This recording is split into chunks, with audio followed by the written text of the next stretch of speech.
Hey guys, welcome back to my channel. Now that Christmas is over and we're looking at New Year's Eve, we're still in the winter season. So for this tutorial, I'm going to show you how I made this wintry Harry and Potter inspired wedding cake. So let's get right to it. First thing we're going to do is take our baked cakes, and I'm showing you here how we wrap them. We just wrap them in saran wrap. And we actually do freeze our cakes for overnight. And what that does is, contrary to popular belief, it actually brings the moisture out in the cake. It does not dry them out. Refrigerators dry cake out if they're not covered in buttercream, but freezers do not dry out.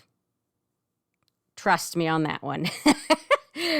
A lot of practice has proven that to me. So what we're doing is leveling our cakes. We're cutting off that dome off of the top. And this was a cinnamon roll flavored cake. Our cinnamon roll flavored cake has some cinnamon cream cheese swirled into it. It's really good. And I leveled all the cakes. I simple syruped them all, and now I'm going to fill and stack them. I do a thickened buttercream dam, which is just extra powdered sugar in our normal American buttercream that we use. Then we fill it with cream cheese and a sprinkle of cinnamon. Now both of the cakes on this, the 6-inch and the 8-inch of this design, they're both the same flavor. So I'm just going to show you the one, but just know that I did the same thing for both cakes. And this is our crumb coat. The crumb coat is going to lock in those crumbs so that they do not come through on your final coat of buttercream. And then I chill after I have done the crumb coat. And while that is chilling, we're going to go ahead and get started with our edible images. We just did a birch tree background, and this is edible paper with edible ink. And then we printed off a female and a male deer with the edible ink on the edible paper. I'm going to keep saying that over and over again. And I'm using my X-Acto knife to cut out all these fine details. A little trick on cutting out when your pattern or your design is really delicate and intricate like this, cut out the pieces. Like if you have a space in the antlers that's really small, do that first.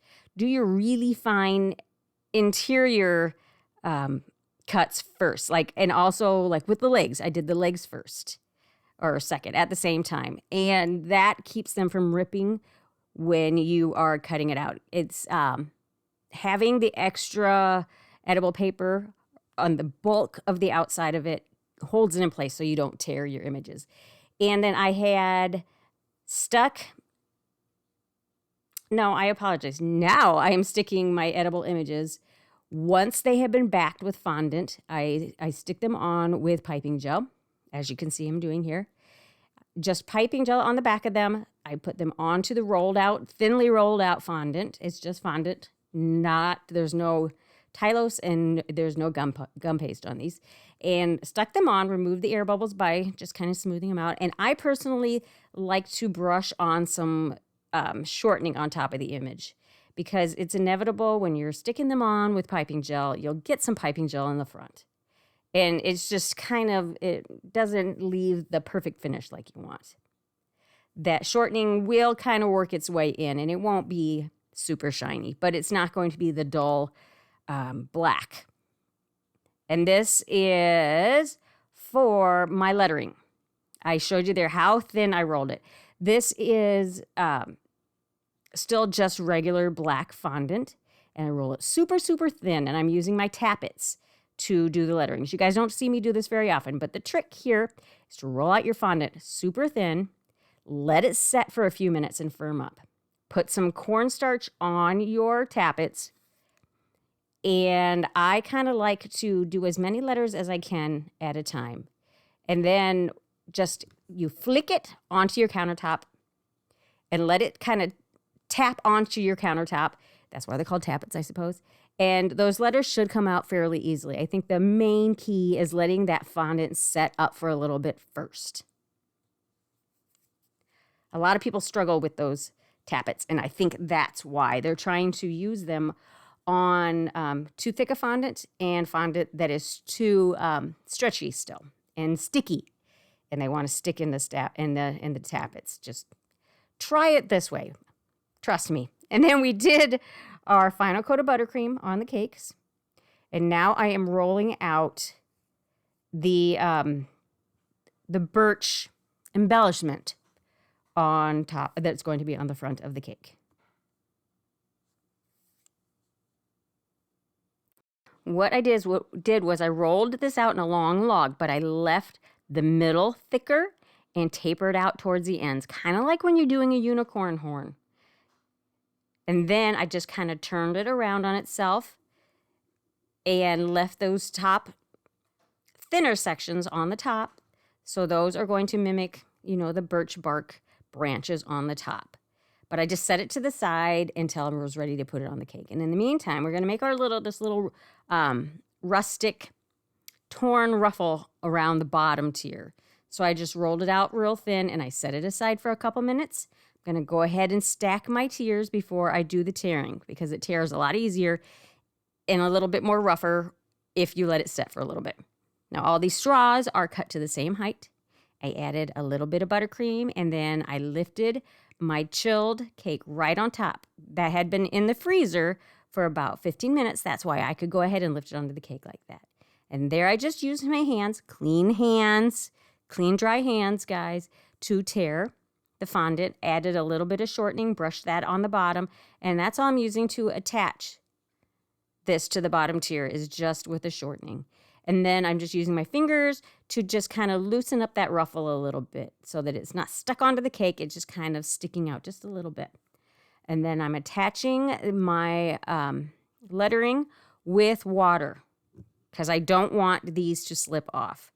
You could probably get away with shortening, but I went ahead and used water because fondant sticks to fondant with water very easily.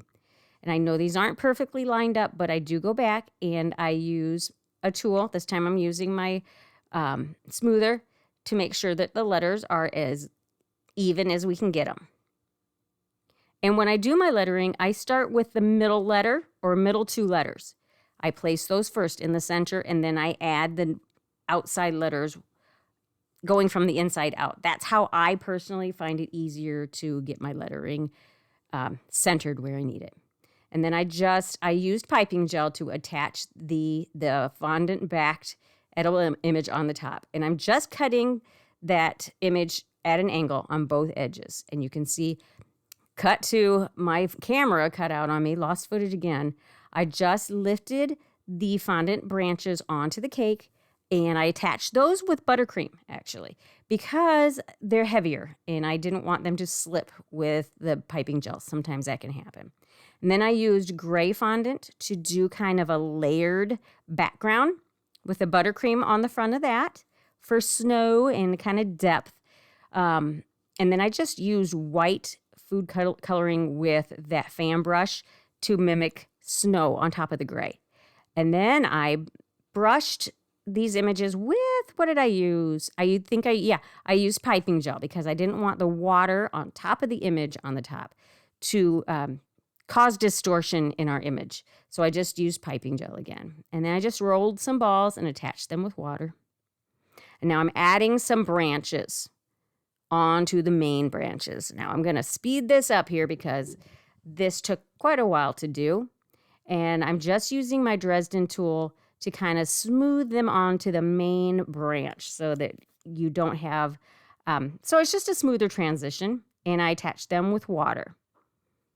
Now, to get the markings of the birch bark, I just used some of the Color Mill Concrete gel food coloring. No, it's an oil-based food coloring, I'm sorry.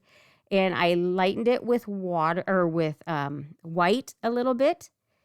And then I just brushed them on in straight lines. And then I went in and softened them with a sponge. So you get a softened mark. And that's really all there is to it. I hope you liked it. I hope you're getting ready for New Year's, and I hope you got something you can use. And we'll catch you on the next one.